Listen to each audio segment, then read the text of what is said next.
Smear your body with awareness. Dhyan ki karhe vibhut. So your body, smear it with the ashes of awareness.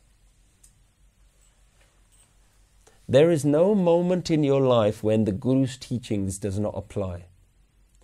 There's no thing that you do at no time in your life where the Guru's message doesn't apply to you.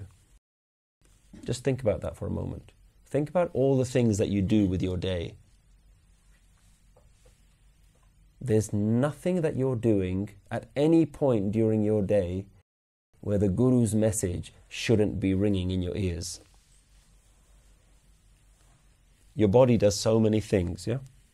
You work with your hands, you talk with your mouth, you taste with your tongue, you listen with your ears, you observe the world with your eyes, you use your legs to run around and play games and sports.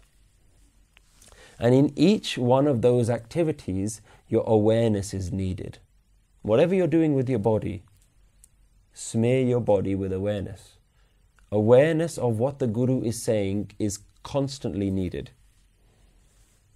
In each activity, you need to remember that in this very moment, that ikonkar is still valid. The message of that oneness is still important. In fact, ikonkar is not about Mr. God. The moment is God. So the divine is present in every moment. The question is, are you present in every moment?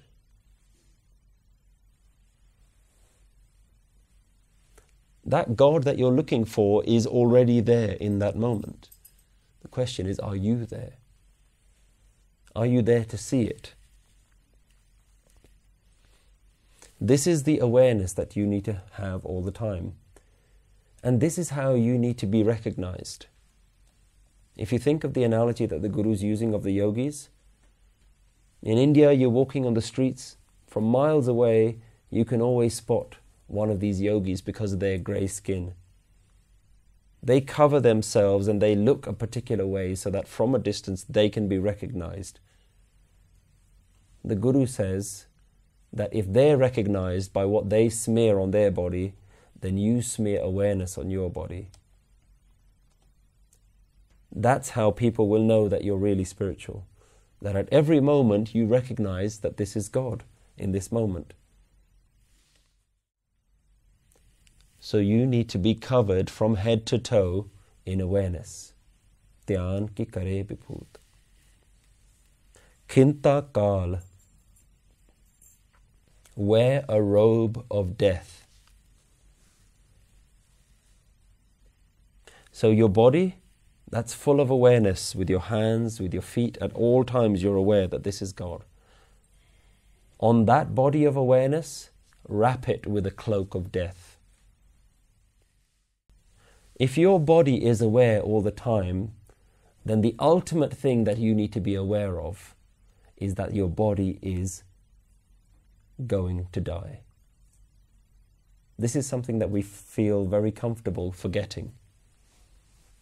In fact, society encourages us not to talk about death.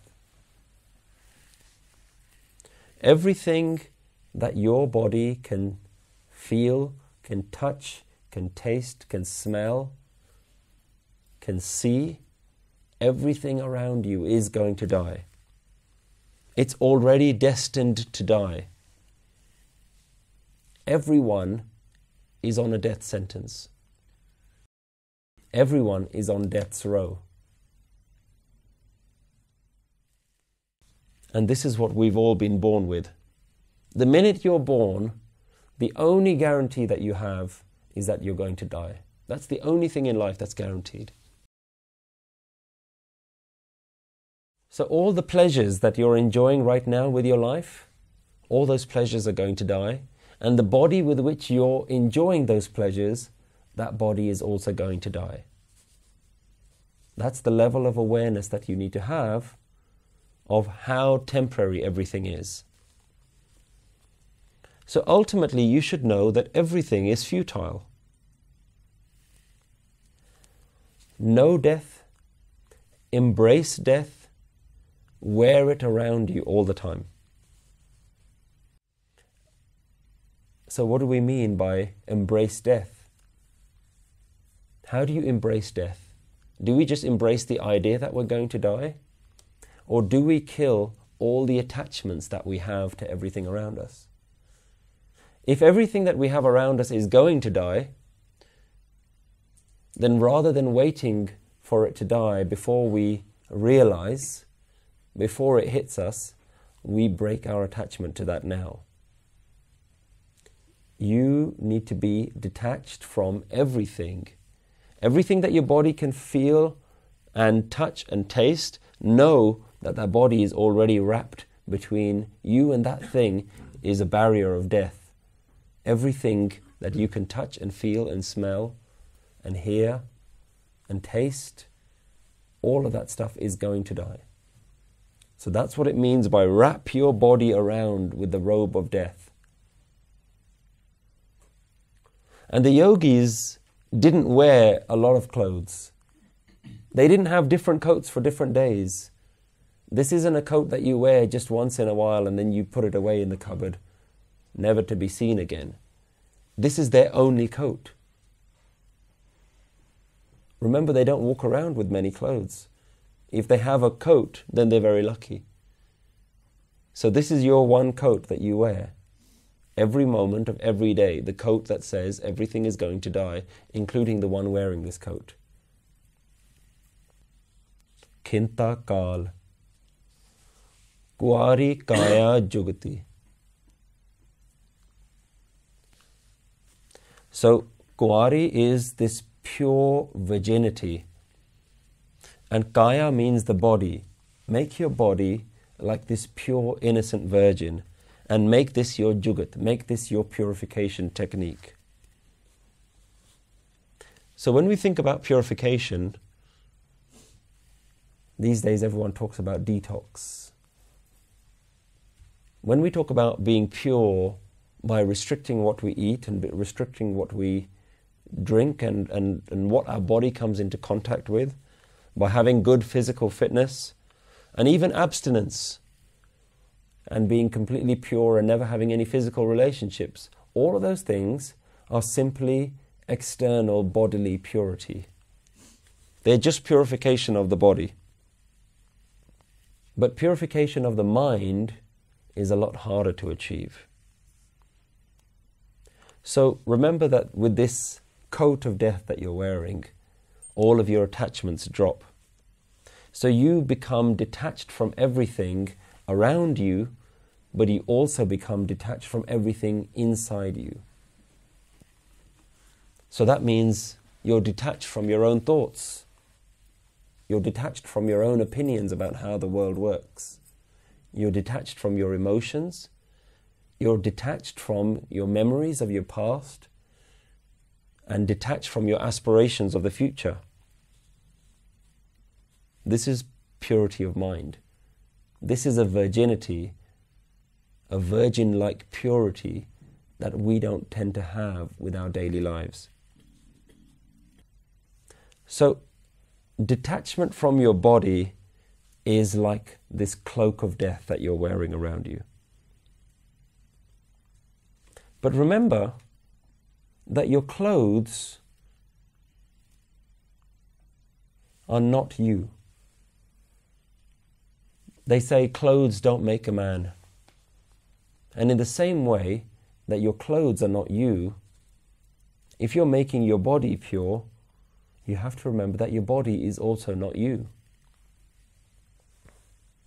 So no matter how much you purify your body, no matter how pure you think your body is, remember this is a very common practice in the Indian spiritual traditions, that I have to have a pure body. I'm only going to eat certain things. I'm only going to drink certain things. I'm only going to eat and drink at certain times of the day. And I'm only going to eat and drink certain amounts. All of this is external purity. But you don't have to identify with that. Do them. Keep your body fit. Keep your body healthy by all means. But identification is where you stay in your mind. doing something that needs to be done to keep your body fit and healthy is absolutely recommended. But identifying that this is who I am, look how pure I am, that's where you fall down. So, what do we mean by this purity of body, this virgin-like purity? Think about what your mind uses your body for, as well as all the things that you do with your body on the day-to-day. How do you use your eyes? How do you see the world? How do you see other people? What are your eyes tempted by? Your eyes are tempted by things that are beautiful around it. Your eyes always want to see things that please it. So your eyes are always glancing at things that delight the eyes. Your ears love to hear great melodies, but they also love to hear great gossip. Your tongue likes to taste great flavors, but your mouth also likes to speak harsh words. So,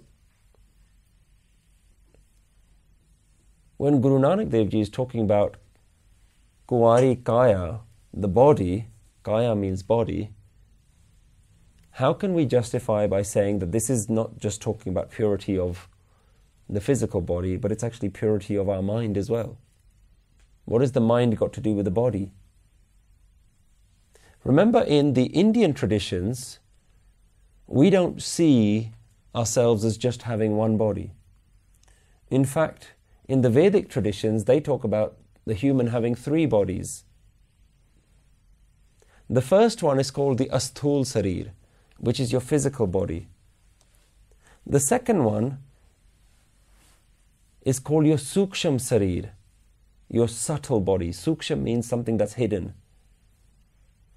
Your subtle body is things like your mind, your emotions. Your Asthul Sarir is something that's physical, tangible.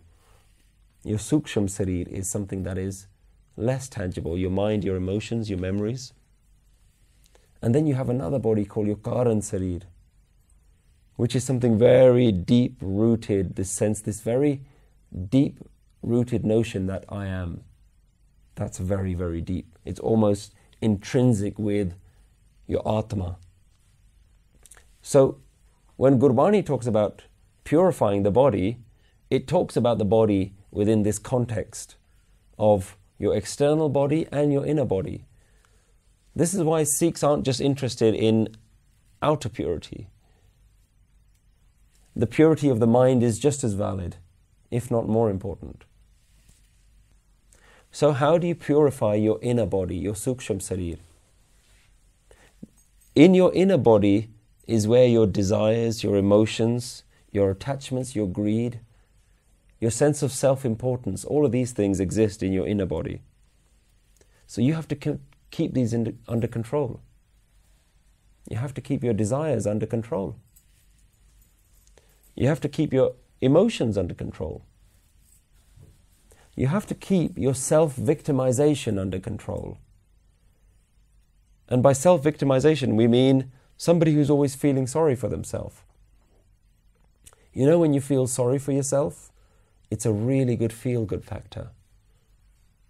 You might not think that it's a feel-good factor. You might think that I feel rubbish. I feel very bad within myself. But in doing so, you're giving yourself this self-pity. Nobody understands me. Nobody knows what I'm going through. I'm the only one to have ever felt like this. So these things have to be kept in control. And we need systems and structures in place that help us do this. This is what the Guru is doing here. By giving us reminders that as well as keeping our body in control, we have to keep our mind in control as well. Now, the other thing that we love to do is this idea of how important we are and how everything should go our way. That's another thing we love doing. That's this self-importance, this sense that I am right. All of these things need to be reined back in. But you do that by first recognizing that they're there. Most of us walk around all day and we're not even aware that they're there. So we need to keep these things under control. So we have to be aware and we have to be detached from our senses, from our emotions. And this is the technique to truly purify yourself. This is the jugat. Kuwari Kaya Jugat. And then Danda Partit. Take the support of trust. Everything that we've talked about, these are the ways of the Guru. This is what the Guru is recommending. And what Guru is saying now is, you're also required to trust in this process. A lot of times, people will ask this question, the ones who are either getting new into this Sikhi, into the tradition of the Guru, newly entering it, or people from other traditions that are genuinely asking the question, how do you know that your Guru is right? How do you know that this Guru is actually correct? What if the Guru is wrong? How long are you going to spend following a Guru only to realize at the end that the Guru is wrong? And this is why some people don't even follow the path. This is why some people don't even follow the Guru, because they have this doubt within their mind that says, I don't actually know that this is true. This is like a student who walks into a classroom for the first time, takes one look at the teacher and says, I have no idea if you know what you're talking about. So the student walks out and never comes to the class again. Now think about that when you were in school, when you were at college or university. How did you know that the teacher was right? How did you know that the teacher knew what they were talking about? As a new student, a lot of the times you don't. What you could do is you can look at the teacher's experience and say, how long has this teacher been teaching the subject? That's one way to give yourself some comfort. Another thing that you can do is you can look at all the other people that have been trained by this teacher. And you say, actually, this teacher has taught quite a lot of other people and they all seem to pass their exams. So you give yourself some sort of trust. But ultimately, until you sit there and commit to learning what that teacher is teaching you, you don't actually know that the teacher is going to be good or bad. But you still go to the class every day. What's the thing that makes you go to the class every day? The only thing that makes you go is a trust that you've handed over to the Guru that says, I think you're going to do the right thing by me. I think you're going to teach. I'm going to trust you that what you have to say is right for me. This is what is being talked about here, is that ultimately all the things that the Guru has mentioned so far, if you're going to be a Sikh, which means you're a student, if you're going to be a student, you actually have to hand over some of your trust. That says, okay, I'm going to give you a chance. By all means, question the Guru. By all means, ask the right questions so that you continue to learn. But don't think that when you walk into the classroom that you know everything that the teacher knows. And this is how some of us approach religion. We don't want to learn because we think, I know what life is about. I don't need to have a teacher of life. So we never let go of that trust. We hold on to it. We trust our own selves more than we want to trust anyone else. But if you want to learn anything in life, your level of desperation is going to decide how much trust you have. Think about it. When you're not desperate to learn anything, somebody says, oh, I can teach you how to do this. You say, I don't need to learn it, thanks very much. I'd like to, but I don't have the time for it. If you're desperate for something, anyone who gives any indication that they can help you, you'll trust them. Even if they don't know what they're talking about, your desperation will say, I need to learn. I need to get the answer to this question. So the question is, how willing are you to learn? How desperate are you to learn this? Look how practical Guru is being today. There's nothing here about theories now. This is all about us. How much are you willing to give your contentment away, your ideas of contentment? Are you going to restrain your body? Are you going to have awareness? Are you going to think about death? Are you going to have trust? These are the things that we need to bring to us the first day we attend this school, if we want to learn from this teacher